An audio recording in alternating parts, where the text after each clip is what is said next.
Hey, Simon, welcome to the Divestopedia Exit Strategies. How are you today? Good, thanks, John. Nice to see you again. Yeah, great to see you too. So we worked, and for the benefit of our audience, we got to know each other quite well through the master class. So we created a Divestopedia master class for selling mid-sized businesses, and Simon was one of our esteemed panelists on the crew. So I actually went back through some of that master class stuff. And I'm really proud about what we built there and the education that we went and kind of delivered on. We went from start to finish on everything you need to know on selling a business. So super appreciative of that, Simon. What did you think of that experience?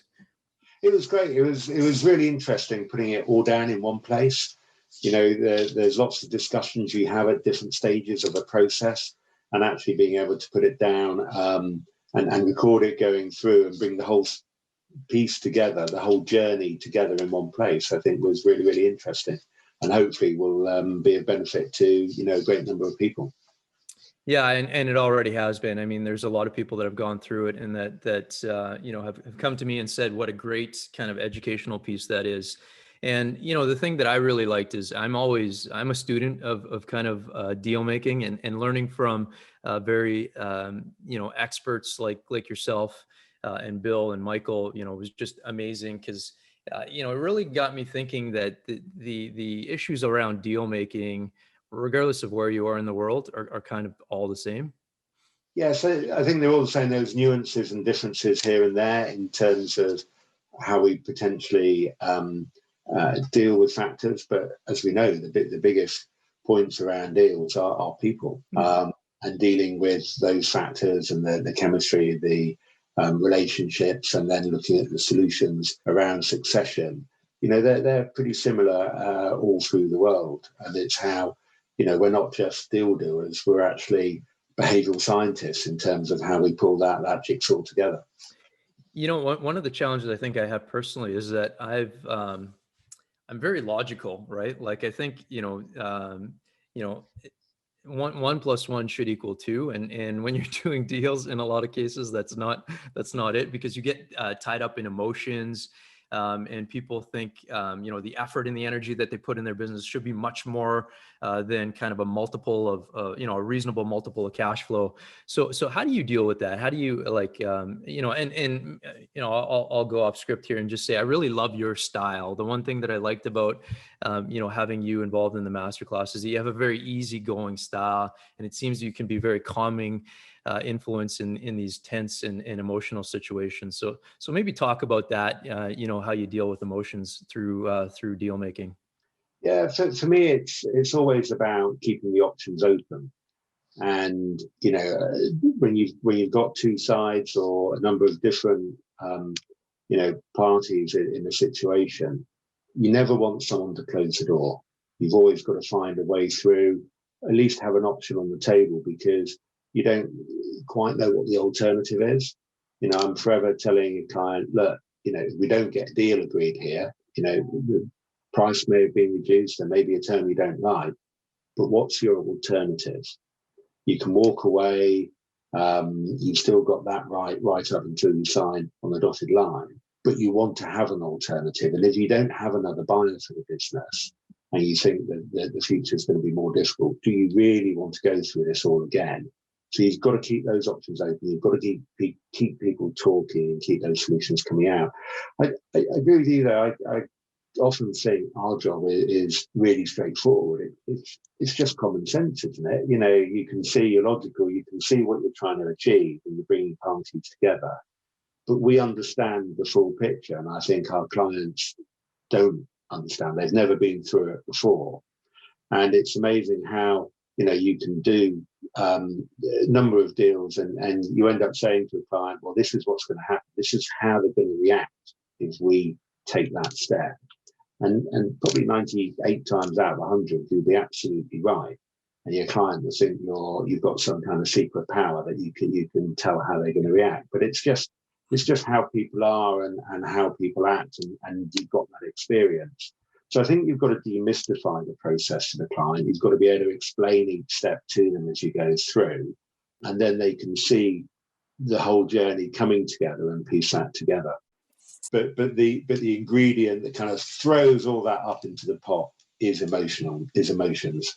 And it is for someone who's started a business going through that journey and having someone, in a sense, pick out all the bad bits about their business is really difficult for them to go through. It's really quite emotional. It's like, them telling you that your daughter's not very pretty, and you're very proud of your grandchildren, your daughter, or whatever, and someone criticizing them, you take it very personally. And when you've lived the business for 20, 30 years, you are attached to it, and you do have feelings for it.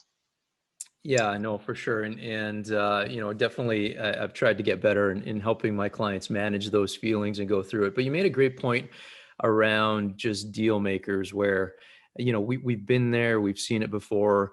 And I always think that it's the experience of the deal maker that helps get a deal across the finish line, because just the more deals that you work on, the more situations that you see, kind of how things play out, right? And that's really why I love kind of the boutique setting, is because I can roll up my sleeves and get involved with my clients from start to finish on the deal making. And I think you have a similar experience from kind of moving from a bigger shop to your own boutique firm. Maybe talk about that jump from the bigger firm to being more of an independent, and reasons behind that, and why you like that setting. Yeah, I was with a large accounting firm. I was a partner there. I was looking after 5 offices as that partner in charge. And what that brought was a lot of bureaucracy. And I found I could only manage the bureaucracy over a weekend, because during the week, all I wanted to do was deals. I wanted to work with my clients and be with my clients. And you get to the point where you think, actually, what am I enjoying here about my role? It's the clients and doing deals. So being in a boutique, which is senior led, very flat structure, we can spend all the time we need with our clients to make sure we give them the best advice and do the best deal for them. And, by not having a massive organization there, we're not spending our time running the overall business and doing the bureaucracy side. We're spending our time with our sleeves rolled up alongside our clients, getting the best deal for them.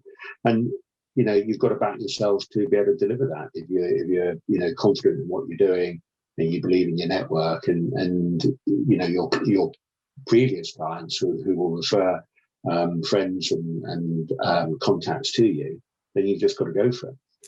We share the same view on that, because and not that there aren't great deal makers in some of the bigger firms, but I feel like some of the higher end deal makers go that boutique route because they don't want to be burdened with the administrative side of things. They really want to just do deals. And that's the exact same reasoning why I have a similar path to you on just kind of going the boutique road and wanting to just do deals and not be worried about the administration and managing a massive team and kind of all that bureaucracy, like you had said. Yeah, I think it's you can imagine, and I've seen it before. We pitch against those large accounting firms, still, and they may wheel in some of their sector experts or other people, but the client's got to realise they won't see them on the transaction. They may make some recommendations in the background, but it's without having the full facts and knowledge of the transaction. It's only by being, living and breathing that deal that you can add the maximum value. And just to come up with a problem and try and parachute someone in to deal with it, it's not the same as having the general on the ground alongside you. And that's the best way of getting the right result. Yeah, and I guess we're super biased in this topic, but I agree with you 100%. I think that really being involved from start to finish has massive benefits to clients. Hey, around the masterclass, the reason that I kind of wanted to pull it together, and I'm so proud that I did, there's just an education that's needed in kind of this owner managed space. And I'm sure you see it where business owners have built amazing businesses, large businesses, but understandably don't haven't seen what it takes to get a deal done. And again, I say understandably, because it's kind of a once in a lifetime type of event. But maybe talk about your, passion around educating the entrepreneurs and really kind of helping them, monetize their life's work, and kind of create the value that they deserve in all of their efforts in building their business. Yeah, I just completed a transaction just a week ago. At the weekend, it was with a Swedish-based Nasdaq business, and the 100% shareholder was, a long-standing friend of mine. And he came to me for, advice, said, look, I'm an accountant by background. I don't really need you. I think I can deal with this myself. And I persuaded him to let me act for him, because I was just really worried that he was going to throw away 15 years of work in what he's built up, through ignorance, not knowing the ins and outs of a transaction. And he, at the end, was so pleased that he had appointed someone that he could trust to advise him, because he realized that having an accounting background isn't really what you've got here. It's having a deal-making mindset that will look for the solutions, that will work through the problems and quickly grasp the issues that arise during a process, during a transaction. A lawyer can't handle all those aspects. They can only deal with the drafting. But he needed someone that he could phone up whatever time of day, weekend, with whatever the problem was, and say, help, I haven't been here before. How should I deal with this? And, we got a discretionary, fee extra to what we had agreed, because he just really appreciated it and knew he couldn't have done that himself. That's an amazing story. I mean, there are lots of people that have kind of this, expertise around finance and accounting and numbers, but the deal making, as you alluded to before, and we talked about before, there's just experience that comes with it. Knowing, what is going to arise as the transaction evolves, and you can't replace that. It can't be replaced with just the finance or valuation or accounting skills. It's funny, he started off by saying to me, look, this is a very simple transaction. We've got the heads of terms agreed. And yeah, you've heard that before as well. It's a very simple transaction. I get an upfront payment. I then get an element in shares that I've got to lock in for 2 years. And then I have an earn out for 2 years based on EBITDA. The earnout then changes to a revenue-based earnout. It then turns into a growth-based revenue-based earnout, and all the factors that come to play. And you've got to then look at the normalized working capital and bring that in, and net debt, because the heads of terms have been negotiated between the buyer and the seller CEOs, neither who really understood what they were negotiating into the heads at the time. Yeah. So trying to pick up the understanding of both elements from them in terms of, naivety, really, even though the CEOs on the buy side has done lots of deals, it's getting into something that for you and I, we're doing every day and dealing with every day.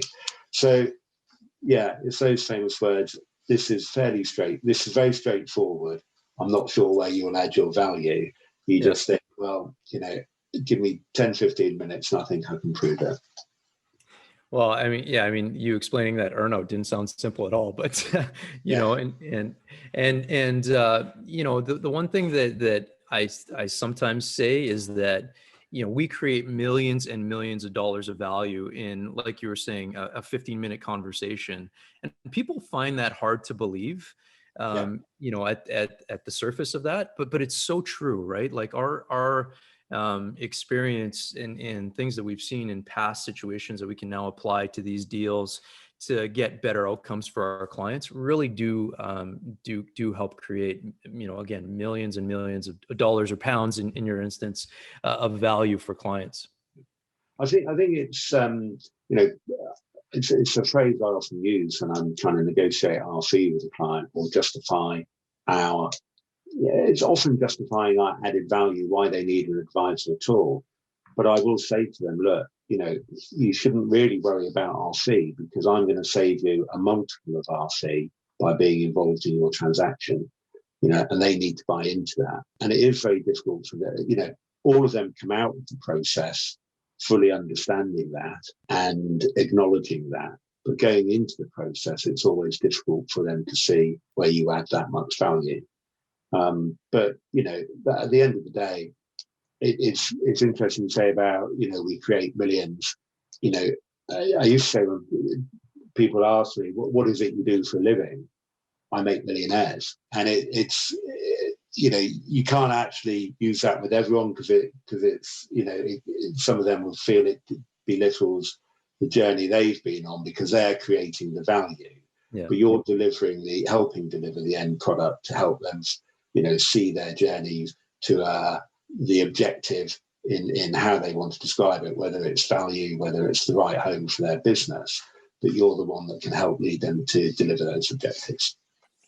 Yeah, I never underestimate the value that the entrepreneurs is driving and actually building the business. Like, without their effort and energy and expertise having it in the first place. But it really is like that it's doing it well, right? You've built a business, you put the energy and the effort into building a really great business. Now sell the business, sell it well, right? And really monetize it well, I think is kind of the message that I'm trying to send to my my clients and prospective clients. Yeah, and you want them to trust you in that. Whereas, if I'm selling I would never tell my client how to run their business, because I don't have the experience of doing that. But I know what I'm good at, what you're good at. And it's the frustration when you're so passionate about what you're about and what you want to do. The frustration sometimes when you see someone in that position who's got a fantastic business, but you don't feel that they're taking the right advice or taking it, putting the right advisors in. You really want to get to grips with the business and help them achieve what you think is the optimum objective for them and for their business. You said the word frustrating, and yeah, I do get frustrated when I just know that some of my clients, I have actually one individual I'm talking to right now that he's just talking to one party, and I'm like, you have an amazing business, go and talk to a few parties, right? Like, date around, get a feel for who might be the best the best partner for you, and that's going to help you maximize value. But I have this hesitation of pushing too hard, because you almost alienate your prospective clients by it almost sounds belittling to, like you said before, to really kind of say, no, you got to do this because this is the best way to attack it. What do you think about that? How do you handle that? I love your style again, so maybe you could give me some pointers on how to approach this. Yeah, it's interesting. I had a client who helped us set up Spectrum Corporate Finance 10 years ago.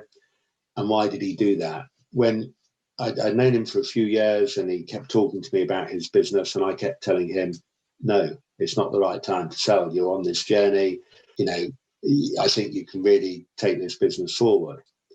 And when he eventually came and appointed me, he said the reason was because all the other advisors were telling him, yeah, we need a deal now, sell now, because we then can get a deal. And he said, you kept saying no.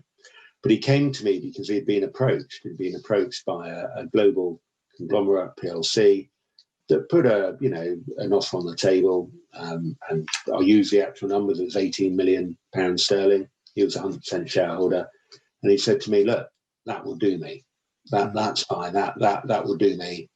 You can hold my hand and take me through the process." And I said, "David, that's not the right value for your business. Let me talk to a few people, let me broaden the process out, and then let's go to market and properly position your business with the right buyer pool." And he said, "Look, that will do me, and I don't want you to mess it up," basically. And he said, I think they've told me that if I go into a process that they won't be there, and I will lose that buyer. So anyway, we did persuade him. We took him through the rationale and what we could do in terms of positioning the business. We took it into process. We included that buyer within the process. They improved their offer to 20 million, but we then found another buyer and sold it for 48 million. Oh, wow. And that individual helped us set up Spectrum because, you know, he was obviously delighted with the end result. He paid a fee to the accounting firm I was at the time of over £1 million. And he said it was the biggest personal check he'd ever written, but it's the one he had the most pleasure in writing because he felt, you know, he could see the full value that had been delivered. That's such an amazing story, and you know, I love the fact that you held to your guns, because some other advisors would just kind of listen to their clients, right, and would say that, yeah, this guy wants 18 million, I can get this across the finish line. You know, I make a nice you know, a nice engagement fee off of it, and less hassles, right, than kind of running a process. And So less risk. yeah, yeah, and you know, and I think you know, kind of going back to our conversation around, you know, you working at a boutique or working at a larger firm, like that check doesn't, that the engagement fee doesn't really impact you all that much, regardless if you sell it for 18 or 48, but it really is your passion as a deal maker and your knowledge of what you can, you know, what that business owner deserves, that helped him achieve over, you know, 20 million. You made an extra 20 million bucks or 20 million pounds for that individual. So congrats on that. That's awesome. But I think it's also that, you know, we're in this for a long game. You can tell just by looking at us that I've been in it for a longer time than you. But we're in it for a long time, and therefore what counts is your own personal reputation. You don't want to take shortcuts and make, you know, quick wins at the expense of your clients. You want to be known in the marketplace for taking a long view and giving the best advice. And that way you have longevity in the market and what we do. So personal reputation is everything and is above brand, because yes, sometimes you may need a brand with certain clients, but actually at the end of the day, it's your own personal brand that will win you the deals, and get you the referrals to give you know, the right advice for your client. So client referral work is a lot more valuable. Yeah. And you made a good point. I mean, this is a long, you know, a long game for you and I think that's pretty obvious. But there are some people that, you know, see the quick in and out, the quick ability to make a buck, you know, engage a client, kind of convince them that they're the right person to help with the transaction, make a half, you know, $1 million fee on it, and kind of just walk away. Do you see a lot of that kind of activity in the UK as well? I know we see it quite a bit in North America here.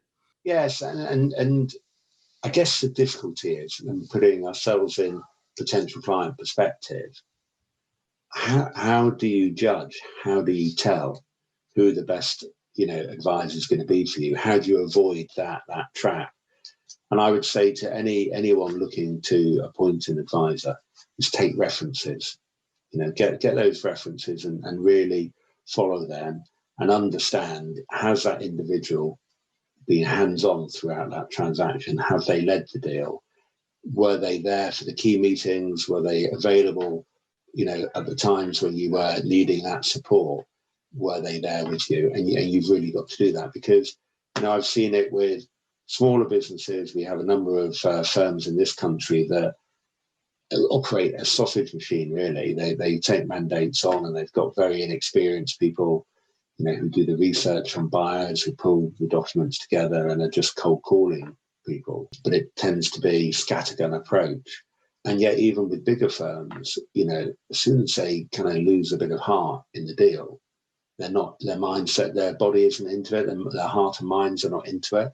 And they just lose focus, and the deal then drifts and doesn't get delivered because they've lost confidence in terms of delivering it. You've got to have someone who's passionate about your business as well and understands it.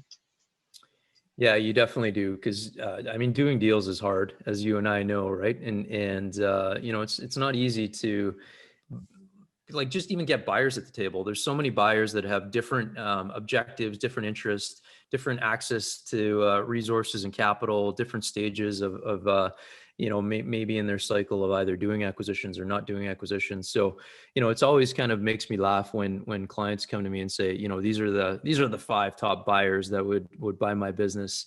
But, there's no way that you can, for certain, really kind of judge where those buyers are in their life cycle. Maybe they just did an acquisition and they don't have the resources to do another one. Maybe they're that's just not their strategy. So, doing deals is tough, and you definitely need that. You need to have your heart, your heart, mind, soul, everything, all of your energy into it as an advisor to get it across the finish line. Yeah, and you need the planets aligning in a way. We had quite a big transaction a couple of years ago. It was 140 mil disposal, and there was the most obvious buyer in the space. But just as we were launching to market, they announced a couple of £1 billion deal that kind of just ruled them out from any M&A activity. So we suddenly, not that we ever thought it would be easy, because we know this happens, but trying to get everyone aligned to have all the buyers out there ready to look at your business. I think people just expect them to be there waiting for your IM, so that the information memorandum, and that they'll then progress. But they have, many competing activities, priorities, demands on them as well. They have to put their capital to work in the best part of their business where they can see their returns. And it may not be the part that you're trying to sell to at that point in time. So, we were able to get a very strong preemptive from another US buyer who was, provided a very strong multiple ahead of everyone's expectations. But you've got to be prepared, and you've got to put best foot forward to assume that, the people that you think are maybe the top 5 buyers, none of them may be in a position at that point in time to transact. Yeah, and also assume that what can go wrong will likely go wrong, right? So you just got to be prepared for everything. And back to the beginning, you've always got to keep your options open and have a plan B, and try and be a few steps ahead of the other parties. And that's what experience brings and enables you to deliver and have foresight for. Mm-hmm. No, that's great. You mentioned that you've done a lot of kind of transactions overseas for you in kind of the US with US buyers. What are some differences that you see between kind of the UK and North America transactions? Anything on the actual deal, how the deal progresses, or anything around kind of what buyers are looking for in both of those markets that might be differences? Yeah, it depends, obviously, deal by deal, but pricing, I think the US tends to price deals higher in a lot of situations. Not always, but I think the belief is that because of the size of the US market, making an acquisition of an overseas business, they strongly believe that they can give it the firepower to also bring their products across to the US and drive customers, drive the business growth in a much larger US market. And that has obviously an element of truth to it, and experience has taught that. And people doing it independently without a partner, without ownership from say the US, often struggle and don't succeed because they need someone to help them in that. I think there's a difference. I do just find it's not so much a territory approach. It is deal by deal. Sometimes, I've sold to a US business of scale, and they've sent in an internal team to do the due diligence, and they spend a week doing that, and they get the deal done a month later, and it's the easiest transaction you can hope for. Mm-hmm. Other times, put the last 12 months into context, we sold a business to US private equity investors in December or November. And obviously with COVID and things, it took a year to get that transaction over the line, and it just seemed to drift. And I think there's that trying to get them to focus on something that's quite a far way without the transport in the current market. It's very difficult to be face to face, and it's very difficult to drive them to the speed that you want to go. But obviously, the broader market backdrop is a very difficult time to be doing deals. But I think there's an approach to due diligence that may focus in different areas, certainly in terms of making sure intellectual property is properly owned, but also looking at the environmental aspects has a very keen focus with US buyers. They just may be a bit more diligent in their diligence in terms of, dotting the I's, crossing the T's.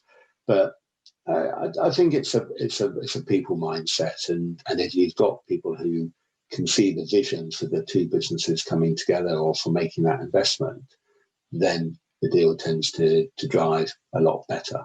So it's about, again, making sure you position it in the right way with them. Mm-hmm.